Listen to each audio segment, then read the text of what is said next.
Да что, пацаны, вот. Палим.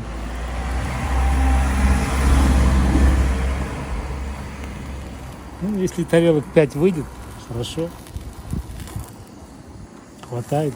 Главное, настоящий холодец был. Короче, когда будет холодец готовый, выложу.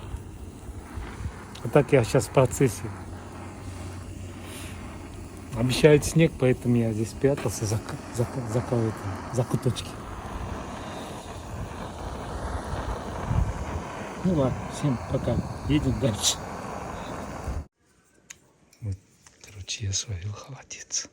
О, какой холодец. 100%.